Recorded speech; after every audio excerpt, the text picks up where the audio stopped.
रवि आजाद बड़े भाई जी है। भाई जी नमस्कार। जी जी नमस्कार, आपके सभी दर्शकों को राम राम। अच्छा, सवाल है कि सर छोटू राम जी ने भी कहा था, मतलब बोले किसान दो चीजें सीख ले, एक बोलना सीख ले और एक दुश्मन पहचान ले। बोलना जो है सीख लिया है, क्योंकि जहां भी गलत होता है, चाहे छोटे गांव हो चाहे कस्बा हो, वहां से आवाजें जो है किसानों की आने लगी।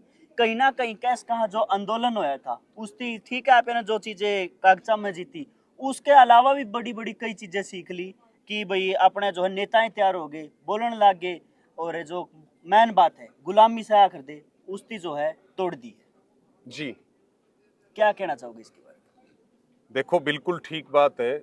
जो किसान का अगर कोई राम है में? तो वो चौधरी छोटू राम है। बिल्कुल। और जो दो बात हमें बता करके गए, हम्म और किसान आंदोलन के बाद या किसान आंदोलन के दौरान हम्म उन दो बातों के ऊपर किसानों के बड़े वर्ग ने ध्यान देने का काम किया है। बिल्कुल। और बिल्कुल ठीक बात है, आज गांव-गांव में किसानों के नेता भी तैयार हुए। हम्म और इसके साथ में दुश्मन का ये पता लग गया कि कॉरपोरेट हमारा दुश्मन है, बिल्कुल। पूंजीवाद हमारा दुश्मन है, हम्म और हमें इसी से अपनी खेती और किसानी को बचाने का काम करना है। हम्म अभी जो बात चल रही थी हम्म कि भाई सरकार का एक एजेंडा है पंजाब, हरियाणा और पश्चिमी उत्तर प्रदेश, हम्म ये ढाई प्रदेश आप लगा लो हम्म जिन्होंने दिल्ली को चारों तरफ से घेरने में बड़ी अहम भूमिका निभाई। हम्म और केवल 2020-21 के आंदोलन में नहीं, हम्म उससे पहले भी जो फार्मर प्रोटेस्ट हुए हम्म उसमें इन स्टेट का बड़ा योगदान रहा है। बिल्कुल। अब सरकार विशेष रूप से केंद्र की मोदी सरकार इन्हीं ढाई स्टेट के ऊपर काम कर रही है। भाई पंजाब में किसान के पास जमीन नहीं बचनी चाहिए। हम्म जमीन किसान की जड़ है। बिल्कुल। और जब जमीन नहीं बचेगी और किसान मजदूर बन जाएगा, और मजदूर भी कौन सा चाहिए, इनको बंधुआ चाहिए। फिर सरकार की साजिश है हरियाणा, फिर सरकार की साजिश है पश्चिमी उत्तर प्रदेश। अभी आप देखो, नेशनल हाईवे के नाम पे, अलग अलग प्रोजेक्ट्स के नाम पे, औद्योगिक विकास के नाम पे, रिहायशी इलाकों के डेवलपमेंट के नाम पे, और अभी एक नई तरह की पॉलिसी सरकार लेके आई है जो भूमि अधिग्रहण एक्विजिशन एक्ट से भी ज्यादा खतरनाक है। वो है लैंड पूलिंग पॉलिसी। बिल्कुल। पंजाब में 65,000 एकड़ जमीन को नोटिफाई कर दिया। हरियाणा में परसों नोटिफिकेशन आ गया, 4 जिलों की 35,500 एकड़ जमीन को नोटिफाई कर दिया। यानी कि उस बेशकीमती जमीन को, जिस जमीन को बचाने के लिए हमारे पुरखों ने अपनी शहादतें दी, हमारे पुरखों ने इस जमीन के ऊपर पैदावार करके देश के अनाज के भंडार भरे, लेकिन आज उसी जमीन के ऊपर सरकार की गिद्ध निगाहें हैं, और वो सीधे सीधे तौर पे बिना किसी कंपनसेशन के लैंड पूलिंग पॉलिसी के तहत अब पश्चिमी उत्तर प्रदेश का नंबर आएगा, अडानी और अंबानी और कॉरपोरेट को देने की तैयारी चल रही है। अभी जो बात कामरेड साहब बता रहे थे, ठीक है, हम डेवलपमेंट के खिलाफ नहीं है, लेकिन ये जो हाईवे का जाल बिछ रहा है, ये जो भारतमाला का प्रोजेक्ट है, ये सारे का सारा प्रोजेक्ट या ये किसके लिए है? ये उद्योगपतियों के लिए है। और इन हाईवे के साथ में अभी आप केएमपी देख लो, केएमपी के साथ में रेलवे का कॉरिडोर बन रहा है, और रेलवे के कॉरिडोर के साथ में फैक्ट्रियां लगेंगी, यानी कि अडानी अंबानी की फैक्ट्रियां लगेंगी, कच्चा माल आएगा, रेल से आएगा, और फिर वो तैयार होकर के रेल और सड़क से कम समय में उनकी गाड़ियां कम टूटे, उनको समय कम लगे। ये जो पूरा रोडों का जो जाल बिछाया जा रहा है, ये मुख्य तौर पे उसके लिए। फिर टोल लगा करके, बिना कानून बना करके जेब काटने का मतलब है टोल टैक्स। टोल टैक्स यानी कि गुंडा टैक्स। आप 1,000 रुपए का डीजल अगर खर्च कर रहे हो तो सीधी सीधी बात है 400 रुपए आपको टोल के देने पड़ेंगे। बिल्कुल। अभी कल मैं एक रिपोर्ट पढ़ रहा था, नितिन गडकरी की, केंद्र में मंत्री हैं, सड़क और परिवहन मंत्री, उनके खानदान की 17 चीनी मिलें हैं महाराष्ट्र में। अच्छा। और उनमें इथेनॉल बनता है। हाँ। और अभी एक रिपोर्ट अखबारों के अंदर छपी कि 20% पेट्रोल में इथेनॉल की मिलावट की जा रही है। हाँ। उससे एक तो आपकी एवरेज घट रही है, और दूसरी आपके इंजन की जो है उम्र घट रही है। बिल्कुल। अभी सरकार, ये सारा जो काम चल रहा है, ये सारा काम चल रहा है उद्योगपतियों के लिए, और किसानों को किसी भी माध्यम से उनको जमीन से बेदखल करना है। अब ये जो 148 बी गया है बयानी था 80, इसमें 50 लाख रुपए प्रति एकड़ जमीन की कीमत है, लेकिन यहाँ के किसानों को कितना मिला? 24 लाख रुपए मिला। 50 लाख रुपए में जमीन नहीं है। कोई 50 लाख रुपए जोड़म गाल की आ जाए तो वो यहाँ जमीन नहीं ले सकता प्रदीप भाई। और इन्होंने इनकी जमीन ली है 24 लाख रुपए में। अगले गांव के रेट ज्यादा, पिछले गांव के रेट ज्यादा, यानी कि 1 किलोमीटर में और 2 किलोमीटर में भी गैर बराबरी, एक मुरब्बे के अंदर भी जो है गैर बराबरी। तो ये सारे के सारे जो षड्यंत्र है ये इसीलिए है। 10 साल सेठ का जहाज तो 23 साल पुराना भी उड़ेगा आसमान में, फिर वो लोगों की जान भी लेगा, 500 लोगों की। किसान का 10 साल पुराना ट्रैक्टर सड़क पे नहीं चल सकता। अगर भाई तुम ट्रैक्टर नहीं चल सकता तो 10 साल पुराने सेठों की फैक्ट्रियां भी बंद करो, वो भी तो पोल्यूशन फैलाती हैं। आप अपने खेत में एक पेड़ नहीं काट सकते, लेकिन एचटी लाइनों के नाम पे, दूसरे प्रोजेक्ट के नाम पे अंधाधुंध पेड़ों की कटाई चल रही है। कोई डिपार्टमेंट आकर के, आप अगर पेड़ काटोगे तो फरीदाबाद तारीख पड़ेंगी आपकी।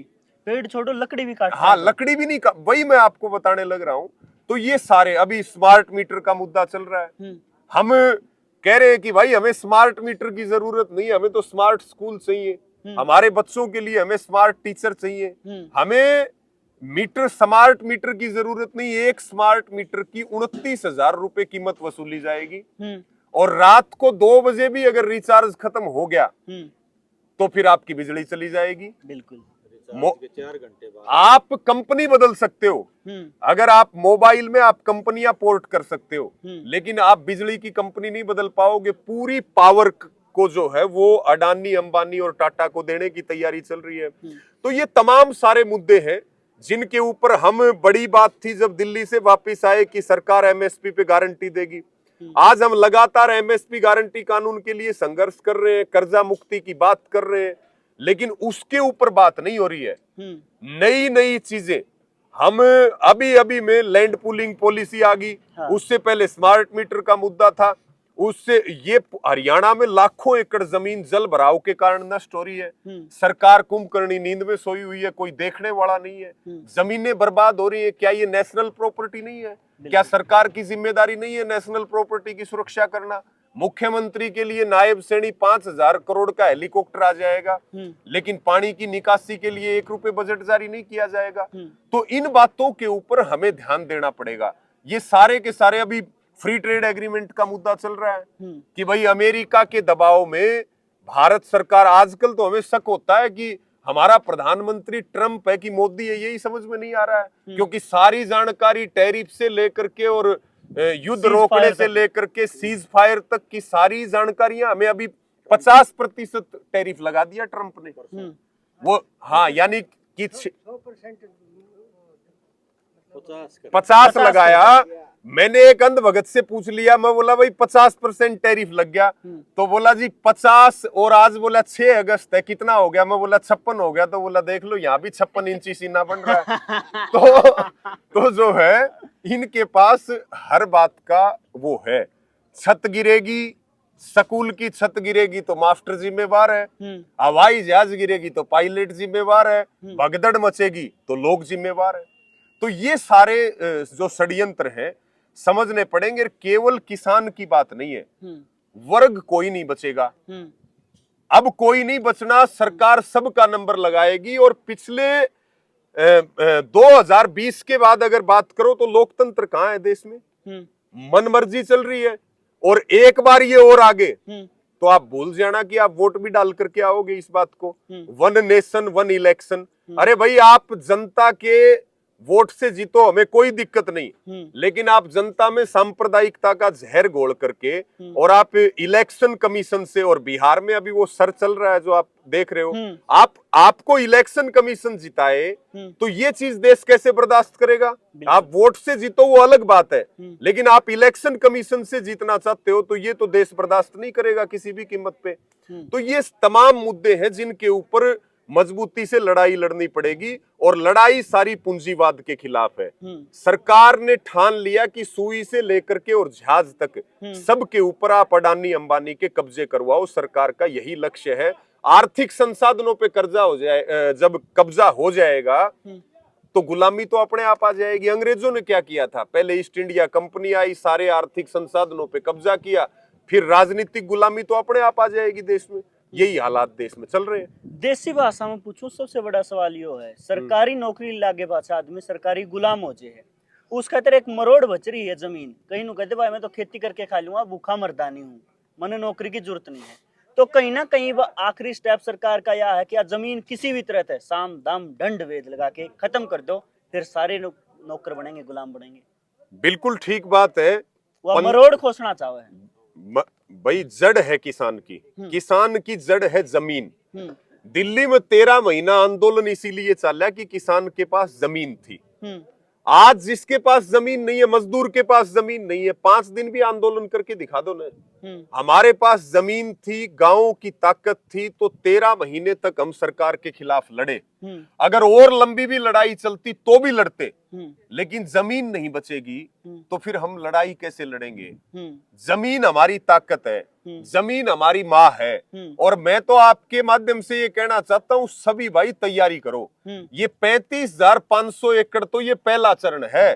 एक भी जिला नहीं बचेगा, एक किसी के पास जमीन नहीं छोड़ेंगे। अब अगर तैयारी करके कमर कस ली, जमीन देना तो बहुत दूर की बात है। जैसे पंजाब के किसानों ने ऐलान किया है कि भाई जमीन देना बहुत दूर की बात है, अगर कोई हमारी जमीन पे पैर भी टेकेगा तो वो पूरे पैर वापिस नहीं जा सकेगा। तो यही संकल्प हरियाणा वालों को लेना पड़ेगा और सारों को इकट्ठे होकर के लड़ाई लड़नी पड़ेगी। कोई जातियों में बटेगा, धर्म में बटेगा, नंबर सबका आएगा। आप मुझे ये बताओ, इस सरकार ने बिना लठ मारे को छोड़ा है और फिर भी हरियाणा में सरकार बन गई। क्यों बन गई? क्योंकि विपक्ष ने मैक्सिमम गलतियां की, इसलिए सरकार बनी। अब कोई ये कहे कि जनता ने सरकार बनाई है, जनता ने सरकार नहीं बनाई, विपक्षी पार्टी ने सरकार बनाई है, जनता ने सरकार नहीं बनाई हरियाणा में। बिल्कुल जी। चलो भाई, लास्ट में मैं भी यह कहना चाहूंगा, बोले दिए सबके बुझेंगे, हवा किसी की नहीं है। वैसे चपेट में सारे आएंगे, सरकार किसी की नहीं। आज आपने अच्छी लाग दी होगी, ठीक है। रवि भाई, एक बात यह भी तो रही है, आजकल लोग जो है बट गए, चाहे ग्रुपा में आगे, संगठना में आगे, जातिवाद में आगे, धर्म में आगे। नो कहते हैं ठीक है भाई, अंकित के साथ हो रहा है तो रवि ने क्या दिक्कत है, रवि गले हो रहा है तो अंकित ने क्या दिक्कत है। देखो मुझे एक बात बताओ, बात मुद्दा के ऊपर होनी चाहिए, ठीक है। ये सांप्रदायिकता सबसे बड़ा नुकसान भी कर रही है और समाज में जहर घोलने का काम भी कर रही है। भाई का भाई दुश्मन बना दिया। अभी कावड़ यात्रा आई, मुझे आप एक भाजपा के और आरएसएस के नेता का नाम बता दो जो खुद कावड़ लेके आया हो या जिसका बच्चा कावड़ लेके आया हो। ठीक है, हमारे को कह रहे हैं कावड़ लेकर के आओ, स्कूल और यूनिवर्सिटी बंद कर रहे हैं। नई एजुकेशन पॉलिसी आ गई, न्यू एजुकेशन पॉलिसी। उसका मतलब यही है नो एजुकेशन पॉलिसी, यानी कि शिक्षा गरीब किसान और मजदूर के बच्चों से दूर कर दो। शिक्षा किसके लिए हो? अमित शाह का बेटा तो बीसीसीआई का सेक्रेटरी बनेगा, आईसीसी और अब तो उसका वो प्रेसिडेंट भी बन गया होगा। और आम किसान और मजदूर का बच्चा इनके झंडे उठा करके और हिंदू मुसलमान और जाट नॉन जाट दूसरे मुद्दों के ऊपर दंगों में मरेंगे। एक का नाम बताओ आप। योगी आदित्यनाथ ने बहुत जोर लगाया, भाई स्कूल बंद कर दिए आपने, लाखों स्कूल बंद कर दिए, कोई हंगामा नहीं। और अगर कावड़ बंद करने की बात कर देते तो इस देश में कितना बड़ा हंगामा होता। एक का नाम बता दो जो लेकर के आया। तो हमें समझने की जरूरत है, हम सब धर्मों की और सब जातियों की इज्जत करने वाले लोग हैं, लेकिन लड़ाई मुद्दों के ऊपर होनी चाहिए। बात रोजगार की होनी चाहिए, बात शिक्षा की होनी चाहिए, बात किसान की हो, बात मजदूर की हो, बात कर्मचारी की हो, बात सैनिक की हो, बात महिलाओं की सुरक्षा की हो। इन मुद्दों के ऊपर बात होनी चाहिए। बात एमएसपी के ऊपर हो, बात किसान के कर्ज मुक्ति के ऊपर हो। इन मुद्दों के ऊपर बात होगी तभी हम बच पाएंगे। और आपके चैनल के माध्यम से मैं भी सभी को ये कह रहा हूं कि भाई ये धर्म की अफीम चाटना जो भी चाट रहे हैं ना वो बंद करो और अपने मुद्दों की लड़ाई लड़ो। धर्म कोई बुरा नहीं है और जात कोई बड़ी नहीं है। जात कभी बड़ी भी नहीं होती, जमात बड़ी होती है। जब जमात मिलती है तो एक ताकत बनती है, सरकारों को हम उखाड़ फेंकते हैं। और जैसे आपने उदाहरण देखा अभी आज जहां हम बैठे बड़सी मजरा में, तो आपने देखा कि यहाँ पे 1 दर्जन गांव के लोगों ने लगभग 1 साल से ज्यादा संघर्ष किया। और मुझे बहुत अच्छी तरह याद है, हरियाणा में नेशनल हाईवे जितने बड़े, इन पे कट को लेकर के ये चौथा आंदोलन मेरी आंखों के आगे है। सबसे पहले पलवल के मिंडकोला में जो बम्बई दिल्ली वाला जो नेशनल हाईवे है उस पे कट मिला आंदोलन से। उसके बाद में फिर बिड़ताना में जो ये जींद और सोनीपत नेशनल हाईवे है, यहाँ कट मिला। फिर तीसरा जो है फरीदाबाद के मोहना में जो ग्रीन फील्ड एक्सप्रेसवे जो जेवर एयरपोर्ट जा रहा है, वहां पे कट मिला। और ये चौथी जगह ऐसी है, यानी कि 4 आंदोलन हरियाणा में हुए हैं कट के लिए, और चारों ही आंदोलन सफल हुए। इन्होंने 1 साल से भी ज्यादा संघर्ष किया, और उन तीनों में तो किसानों की और यूनियनों की, पालों की, खापों की बहुत मजबूती लगी थी, पूरी ताकत लगी थी। लेकिन इन्होंने कमेटी की मजबूती से, जैसे अभी कामरेड साहब कह रहे थे ना कि बड़ी फौज युद्ध नहीं जीतती, अनुशासित फौज लड़ाई जीतती है। तो ये कमेटी मजबूत कमेटी रही, और सारी, कोई प्रलोभन आया हो, कोई दिक्कत आई हो, इन्होंने किसी भी बात को जो है अपने ऊपर हावी नहीं होने दिया, और लोगों को कम तंग करके और ऐतिहासिक सफलता हासिल की है। अभी मेरे को भाई बता रहे थे कि भाई लास्ट में तो इन्होंने ये भी कह दिया कि भाई जो करवाना हो ना वो करवा लो। इनकी पाइपलाइनें हैं, एक खेत से दूसरे खेत में लाखों रुपए में पाइपलाइन दबा के ला रखी है, उनके लिए भी रास्ता छुड़वाया है। ठीक है, इनके पानी का प्रबंध भी रह गया। तो तमाम ये सर्विस रोड और ये जो आपका एंट्री एग्जिट है उसके ऊपर भी इन्होंने सफलता हासिल की है। तो आप ये क्यों मान रहे हो कट से बड़सी वालों को ही फायदा होगा? मैं ये मानता हूं कम से कम भी 50 गांवों को इस कट से फायदा होगा। चाहे भले ही लड़ाई लड़ी हो 1 दर्जन गांवों ने, लेकिन 50 गांवों को फायदा मिलेगा, और यहाँ पे डेवलपमेंट के रास्ते खुलेंगे। जो कोई इंडस्ट्री का डेवलपमेंट होगा तो उसके लिए एक ये एंट्री एग्जिट का बहुत बढ़िया रास्ता है। अभी यहाँ एक टोल भी लग जाएगा, यानी कि सड़क बनी है, शुरू हो गया, तो साथ में जेब भी कटेगी। लेकिन अभी पहले ही कमेटी ने उस पे काम कर लिया है कि भाई 9 गांव टोल नहीं देंगे, और जो किसान यूनियन और किसान संगठनों की गाड़ी है उनका भी टोल नहीं लगेगा। तो ये तमाम चीजें हैं, और मैं तो इनको बहुत बहुत बधाई दूंगा। और संघर्ष से ऐसे ही जीत मिलती है, और ये जो यहाँ का संघर्ष है ये दूसरे किसानों के लिए भी प्रेरणा देने का काम करेगा। और हमें यकीन भी था, क्योंकि ये पूरी बेल्ट, दिल्ली में जब ट्रैक्टर मार्च था 26 जनवरी को, तो बहुत बड़ी संख्या में ट्रैक्टर गए यहाँ से। बिल्कुल, यहाँ इनका लंगर वहां चला बहादुरगढ़ बाईपास के ऊपर। उसके बाद में भिवानी में हमने 19 जनवरी 2021 को मार्च निकाला था, तब भी 500 से ज्यादा ट्रैक्टर इस बेल्ट के थे, भवानी खेड़ा बेल्ट के, इस बेल्ट के जहां हम बैठे। तो ये क्रांतिकारी लोग हैं, और अब लड़ेंगे तो डेवलपमेंट में बहुत पीछे भी हैं बहुत सारी चीजों में। ये भवानी खेड़ा कार जो ये एरिया है, तो लड़ाई की हमेशा जीत होती है और सच्चाई की हमेशा जीत होती है। और आज आप भी आए हो, इनका मुंह मीठा करके जाइयो आप भी। जरूर भाई जी, एक बार कैमरामैन कहूंगा खड़ा हो गए चुगर दे, ये चेहरे दिखा दे। इनमें ना अपना कोई बड़ा नाम नहीं दिखेगा, इनमें जो है कोई करोड़पति आदमी नहीं दिखेगा, कोई बड़े पद वाला नहीं नजर आओगा, लेकिन ये वह लड़ाकू लोग है, वह योद्धा है जिनने लड़ाई लड़ी, और जिनने विश्वास था कि भाई हम बैठे रहेंगे, उड़ते जो है कि जीत लेके ही, जीत के अलावा कुछ भी मंजूर नहीं है, वह जीत आज इन्हें ली है। और दादा कुछ बोलना चाहो? जोगी राम जी हैं ये। हाँ, वैसे मैं तो नहीं बोल दूंगा। बोल दो एक बार। ये बोलो आप। वैसे ये बरसी गांव जो है ना, ये ऐतिहासिक गांव है, और ये जितने गांव हैं ये भी ऐतिहासिक गांव है। आजादी की लड़ाई में इनने सबसे ज्यादा सहयोग दिया था। रोनात भी, रोनात, उमरा, सुल्तानपुर, सिछाई, बरसी, बिल्कुल। और तो क्या बताऊं, मेरे पिताजी तो एक बार एक मुकदमा हो गया था 2 पंचायत बनाने का, और वो मैं 2 बार बनवा के लिया, दोनों बार टूटी। हाँ। दोबारा फिर करवा के लिया। हाँ। तो न्यू कहा करता, बोले हनुमान जाहिर खाली हाथ आए। हाँ। हम खाली हाथ नहीं उठते, क्या खाली हाथ नहीं आते। बहुत बढ़िया। यह एक सीख है, आज भी जो है इन बुजुर्गों में वह ताकत रह रही है। आजकल खास करके आजकल वाले जो युवा है ना, वह कहते एक बार ताश होने दे, छोड़ दो भाई, लेकिन ये बुजुर्गों में जो है वह ताकत है कि खाली हाथ नहीं आना, जब तक जीत नहीं मिले इतने लड़ते रहो। एक चीज और मैं बताना चाहूँ आपके चैनल के माध्यम से, किसान संगठन अखिल भारतीय किसान सभा का गठन भी इसी क्षेत्र से हुआ। किसान सभा नाम का संगठन चौधरी लाजपत राय और पंडित नेकी राम ने यहाँ का जो सकिन्नर स्टेट के नाम से ये एरिया था, ये मुजारे थे, उनकी लड़ाई हांसी का और ये ठेके के गांव बोले जाते थे, इनके लिए चौधरी लाजपत राय लखपरा